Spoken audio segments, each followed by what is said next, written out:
La MONUSCO a encore une année de son mandat à RDC. La résolution 2409 a été votée mardi 27 mars à l'unanimité par les 15 pays membres du Conseil de sécurité de l'ONU. Selon cette résolution proposée par la France, le Conseil de sécurité de l'ONU fait du soutien du processus électoral une de ses priorités après celle de la protection des civils. En matière de protection des civils, les priorités sont notamment d'assurer une protection efficace et dynamique et intégrée des civils menacés de violences physiques dans le cadre d'une approche globale en dissuadant et en empêchant tous les groupes armés et toutes les milices locales de commettre des violences contre la population. Dans ces cadres, la résolution proroge également à titre exceptionnel et sans créer de précédent ni remettre en cause les principes convenus régissant les opérations de maintien de la paix et le mandat de la brigade d'intervention de la mission chargée de neutraliser les groupes armés. Celle-ci est désormais placée sous le commandement direct du commandant de la force de la MONUSCO.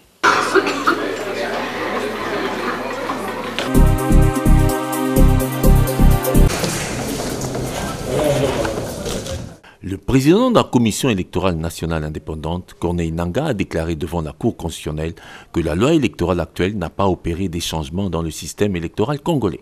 La mise en œuvre de la loi électorale actuelle a tout simplement apporté des ajustements conformément aux situations désastreuses enregistrées lors des élections de 2006 et 2011. Le président de la CENI a axé sa communication sur 2 points, à savoir l'introduction d'un seuil légal de représentativité et du cautionnement électoral à payer par nombre de sièges visés. Le seuil de représentativité, a-t-il expliqué, consiste en un pourcentage de voix expressément fixé par le législateur que toute liste doit atteindre au niveau national, provincial ou local, selon le cas, pour être admise à l'attribution de sièges au sein de la circonscription électorale. Nous avons été invités par la Cour constitutionnelle qui examine la saisine qui lui a été faite en rapport avec l'inconstitutionnalité de certaines dispositions de la loi électorale promulguée.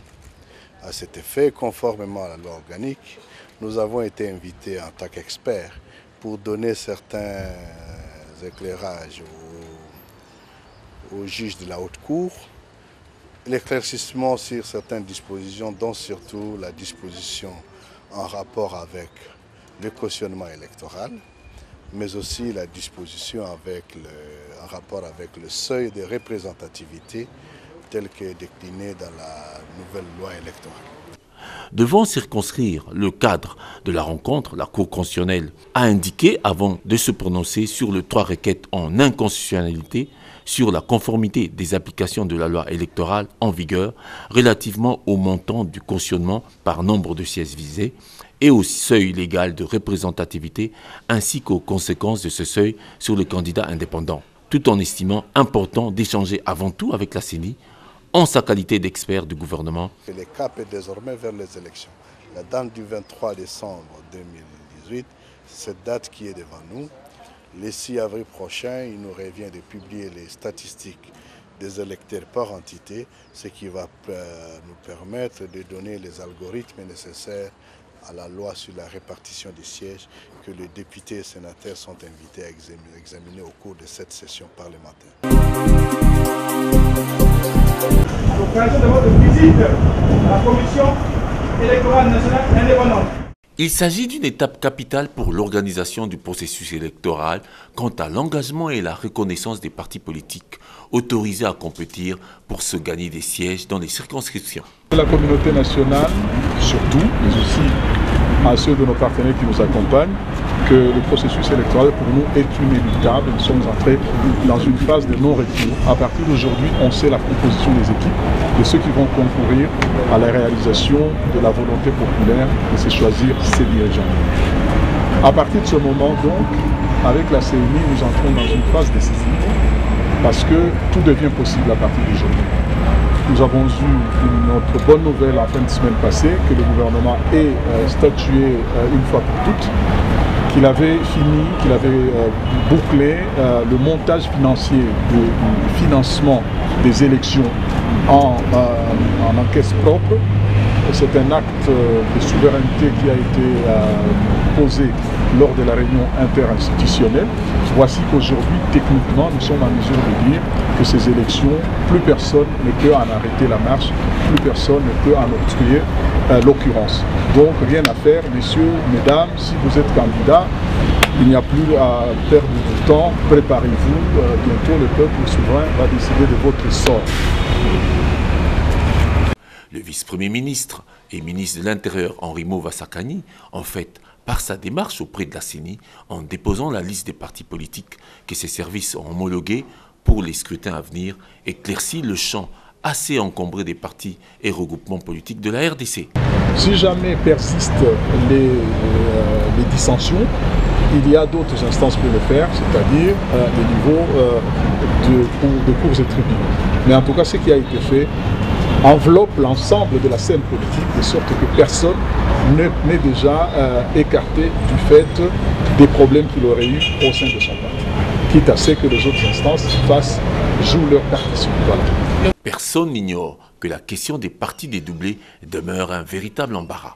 Toutefois, avec le passage du patron de l'Intérieur à la CENI, c'est une occasion qui marque et témoigne de la volonté du gouvernement à concrétiser le processus des urnes organisé par la CENI.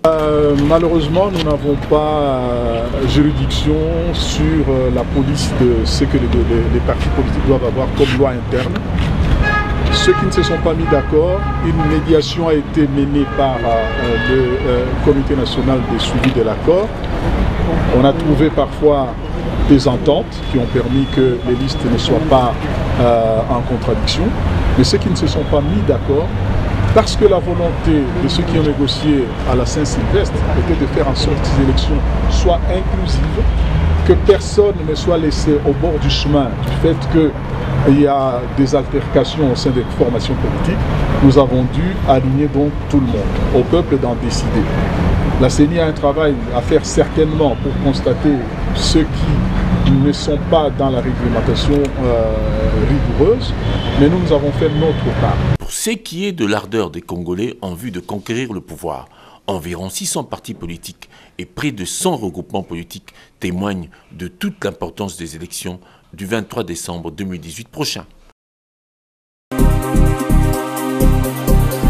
Ouverture d'une information judiciaire à charge de Moïse Katumbi Chapwe pour usurpation présumée de nationalité par le procureur général de la République. Mauvaise nouvelle pour les soutiens de Katumbi. À quelques mois de la présidentielle, le président de la plateforme Ensemble pour le changement doit répondre de ces nouvelles incriminations, faisant suite à la série de révélations sur la double nationalité que Katumbi aurait détenue concurremment, celle congolaise, laquelle est une et exclusive. Jeune Afrique a également confirmé dans son édition du 22 mars 2018 la nationalité italienne de Moïse Katumbi. Selon ce magazine, le nom de ce dernier figure bel et bien dans le registre de l'état civil de la mairie de San Vito dei Normanni, une petite ville au sud de l'Italie, sous le nom de Moïse Katumbi Agnano, où il acquit la nationalité italienne le 3 octobre 2000 avant d'y renoncer le 13 janvier 2017. Selon la constitution italienne, Katumbi Chapwe perd sa nationalité congolaise. Et cet ennui judiciaire ne survient que quelques jours après le lancement en Afrique du Sud de la plateforme électorale Ensemble pour le changement, avec pour objectif de briguer la magistrature suprême. Les adversaires de celui-ci estiment que le contexte électoral ne met pas entre parenthèses le primat de la loi.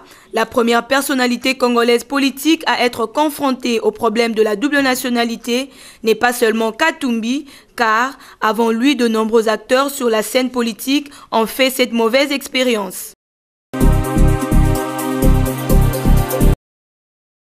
Adolphe Muzitu a pris acte de la décision du secrétaire général de mettre fin à sa fonction de secrétaire permanent adjoint du Palou. Cela est fait à travers une lettre du 25 mars 2018. Dans cette missive, transparaît surtout les soucis de ces cadres historiques de perpétuer l'œuvre. Il a fait sienne de la déclaration renouvelée d'Antoine Kizenga, selon laquelle le Palou présentera ses candidats aux prochaines élections. Adolphe Muzitu s'engage à soutenir et à battre campagne pour le postulant à la présidentielle et candidat aux autres scrutins que le parti choisira de manière démocratique pour son intérêt et pour la nation. Il précise qu'il serait dans l'obligation de prendre ses responsabilités au cas où sa formation ne s'assumerait pas pour la magistrature. Dans un paragraphe de sa lettre, l'imitateur de l'Université populaire s'est remis à la disposition du parti au niveau de la base et du peuple pour continuer à animer, encadrer et sensibiliser les militants, les citoyens congolais et particulièrement les jeunes sur les politiques publiques. Pour lui, c'est sa contribution citoyenne visant à établir les passerelles entre les générations. 3 jours de grève pour les travailleurs des secteurs privés et para-étatiques, du 2 au 4 avril prochain.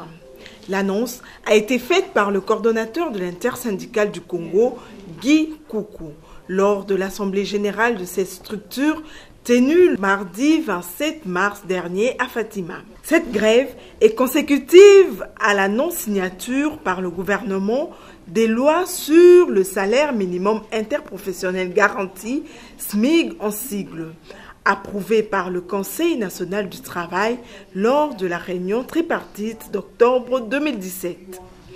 Guy Koukou a rappelé toutes les démarches antérieures effectuées jusqu'ici auprès du gouvernement. Le dernier rendez-vous étant celui du 18 janvier 2018 au Kempinski Fleuve Congo Hotel avec le Premier ministre Bruno Tshibala. Les syndicalistes montent au créneau quant à la date du 1er mai, réservée aux travailleurs du monde entier. Si, d'ici cette date, l'application ou la promulgation du SMIG n'a pas eu lieu, la fête du 1er mai ne sera pas célébrée en République démocratique du Congo pour l'année 2018. Attendons voir.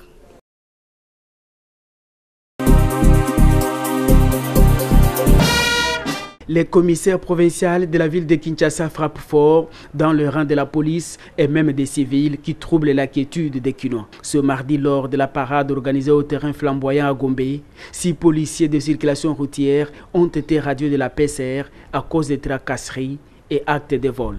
Ce sont en date du 5 mars 2018 livrés aux tracasseries routières et concussions au préjudice de paisibles usagers.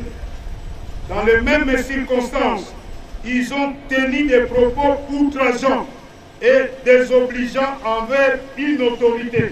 Sous-commissaire adjoint Kelekele Yaolema Beni, Tombola Loboko, Bamonayo, au préjudice de paisibles usagers de la route. À titre illustratif, il a été surpris en train de brutaliser un sujet expatrié. Au lieu d'être courtois, fait commis au croisement du boulevard du 30 juin et avenue Wangata dans la commune de la Gombe en date du 16 mars 2018. Un autre groupe des inciviques a été présenté à la presse. Ces bandits ont opéré dans différentes communes de la ville. Ils sont aussi des inciviques, communément appelés Kouloum, qui sèment la terreur dans la commune de Kassavou, où ils ont été maîtrisés en pleine activité criminelle par le gouvernement de la police du commissariat urbain de la Funa. Landa Bavula, Kumu Mbalaka, Mapaka Kiese, Manzangala Jacques, Kayembe Moulamba, Masiala Mwamba.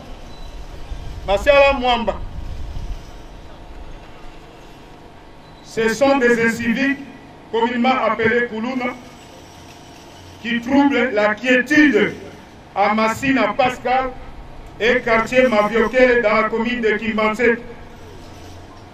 À l'air actif, plusieurs faits ont été retenus. Silvano Kassongo, commandant de la ville, promet encore des sanctions à tout contrevenant.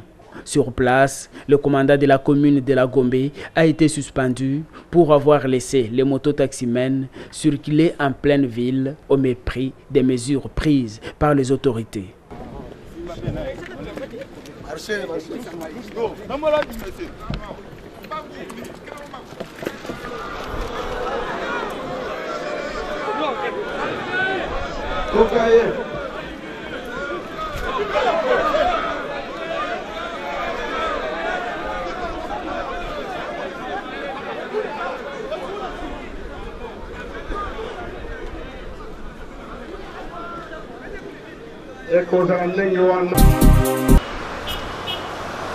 Les associations des femmes handicapées de Kinshasa, à Pifea et à Koldema organisent du 27 au 29 mars 2018 la première édition de la foire pour la promotion de l'entrepreneuriat de la femme handicapée à l'Académie des Beaux-Arts.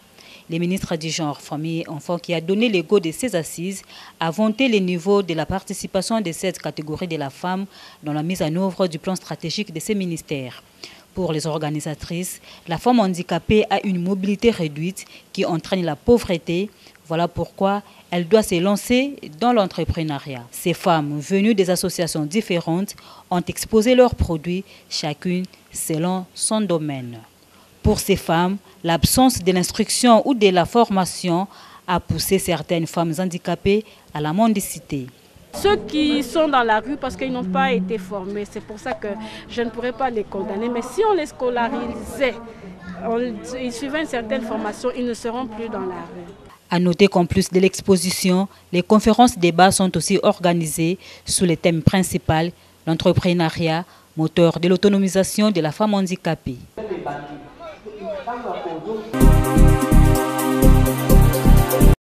L'handicap est un état déficient qui caractérise une personne selon sa nature ou ses dispositions physiques.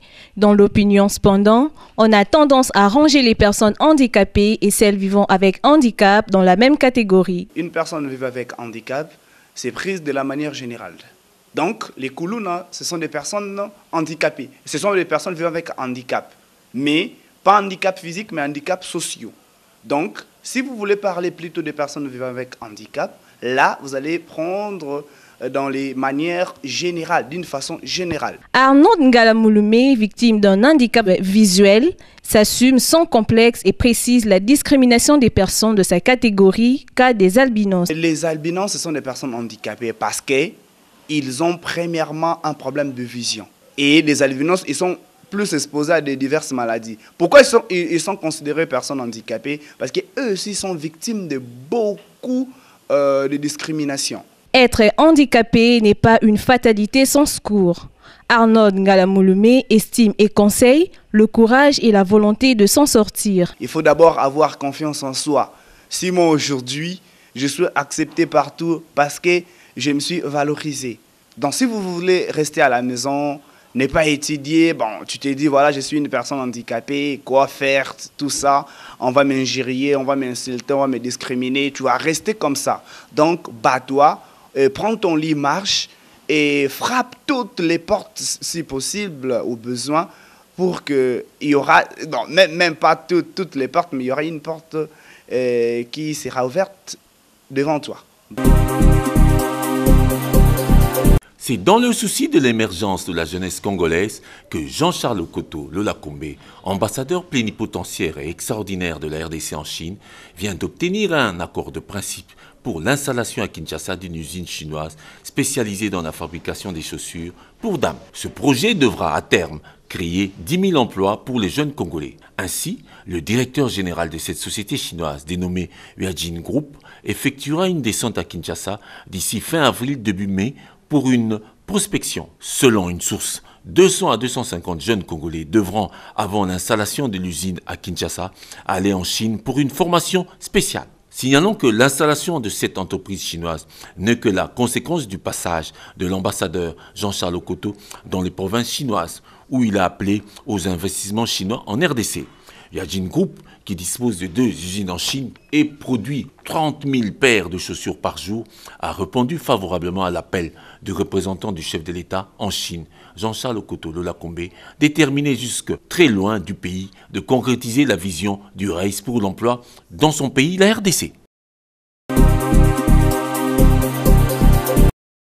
Le play-off du 23e championnat de la Ligue nationale de football, l'INAFOOT, se poursuit. Pour les 2 matchs à jouer, les coachs des équipes se sont exprimés au cours de la conférence de presse recommandée. De gagner, ok, c'est mon équipe. Donc quand je suis là, je dis que je bats avec les. Donc je me suis préparé pour battre avec les. Je ne vais pas donner la pourcentage à votre club. Non, c'est mon équipe. Je suis préparé pour ça. Je suis préparé pour affronter tous les clubs. Donc venir ici, c'est jouer et gagner avec club. Ok, ceci étant dit, comme il n'y a plus de questions. Ok, merci beaucoup pour la question. Vous savez, comme vous venez de le dire, c'est le 3e match. On va aborder ces matchs avec beaucoup de sérénité, beaucoup de courage, beaucoup de concentration. Parce que si vous jouez avec une équipe qui vient de tomber 2 fois d'affilée, ce n'est pas un match facile. Vous savez, on joue à Kinshasa contre Rangers. Rangers vient de perdre 2 matchs d'affilée. Ça ne sera pas un match facile que ça. C'est à nous maintenant d'être sérieux sur tous les plans, sur le plan technique, tactique et mental. C'est vraiment mal au niveau du groupe, au niveau des comités, au niveau même du staff technique. On doit travailler, dire, s'il n'y a pas de points, c'est qu'il n'y a pas de travail, il n'y a pas de job. C'est que tu vas prendre des valises pour partir. Je suis obligé de travailler dur pour prendre les fils de 3 points.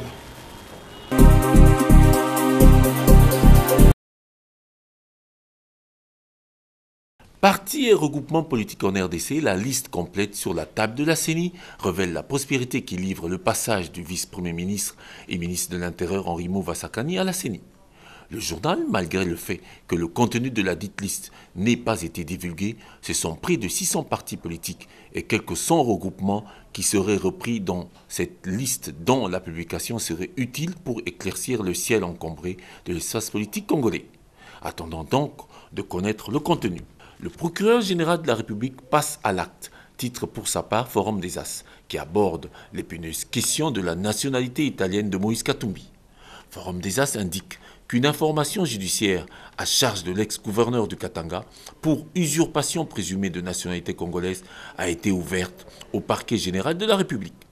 Avec cette accusation qui s'ajoute, Katumbi s'éloigne davantage de briguer la magistrature suprême, analyse le journal, qui rapporte un autre son de cloche, cette fois qui provient des chefs coutumiers du Haut-Katanga, lesquels se veulent formels et déclarent que le même Moïse Katumbi est descendant de la lignée royale des Bayéké. Forum des As publie in extenso ce communiqué coutumier signé par plusieurs chefs connus et reconnus, tels que les grands chefs Kamponda, Kisamamba, Kisabi Kishimba, Sapwe, Kachobe II et Mpweto. C'est vraiment une affaire politique. En attendant de vivre la suite, le Conseil de sécurité des Nations Unies proroge d'1 an le mandat de la MONUSCO, informe l'APA. Cela sans convaincre le gouvernement congolais qui proteste et réclame un peu plus d'engagement efficace et utile dans l'éradication de groupes armés à l'est du pays. Alors l'APA établit les caractéristiques de cette résolution 2409, fixée à certaines tâches, notamment assumer une protection efficace, dynamique et intégrée des civils menacés, dissuader et empêcher tous les groupes armés et milices locales de commettre des violences. Or, pour le gouvernement et les populations de la RDC, la MONUSCO peine à remplir cette mission. Aussi, ajouter à cette MONUSCO une responsabilité sur l'application de l'accord du 31 décembre 2016 n'offre guère de garantie et de contentement. Il convient que cette force des Nations Unies s'efforce de redorer son image et une confiance quasiment perdue d'ici mars 2019, date d'expiration de cette prolongation controversée. 3 jours de grève à partir du 2 avril prochain, décrète l'intersyndicale nationale, informe l'ACP, parce que le gouvernement n'a pas signé les lois sur le SMIG, salaire minimum interprofessionnel garanti, approuvé par le Conseil national du travail, lors de la réunion d'octobre dernier. Le coordonnateur de l'intersyndicale nationale du Congo déplore que toutes les démarches effectuées auprès du gouvernement n'ont pas abouti, d'où le recours à cette grève. Restons dans ce secteur. Les chefs d'entreprise veulent prendre davantage la parole, révèle l'hebdomadaire Business et Finance qui a procédé à une enquête. Constat amer et catastrophique, plusieurs sociétés ferment pour toujours d'une part et stoppent momentanément leurs activités d'autre part. Bref, le futur, pour dire l'avenir de la RDC, est à réinventer, juge l'article qui précise que le pays doit être bien gouverné pour permettre au milieu d'affaires à jouer un rôle de premier plan dans la construction de cet avenir, jusque-là incertain. Exemple, la Bralima a arrêté ses usines de Boma et de Mbadaka. Nestlé va fermer son usine de Kingabois. Note Business et Finance qui impute ce malaise à la crise de morale politique. En fait, Une véritable inconscience semble détruire le pays où la société, comme civilisation et ses valeurs, vole en éclats. L'État est à la fois la victime et le bourreau qui décourage d'une part et s'affaiblit d'autre part, car, conclusion du journal, il faut relever le goût des Congolais pour leur pays. Le goût et l'envie d'aller de l'avant. Le goût et l'envie d'entreprendre. Ce qui veut dire la fierté d'être Congolais. Ces Congolais en conflit permanent avec l'entreprise. Merci pour votre attention, mesdames et messieurs.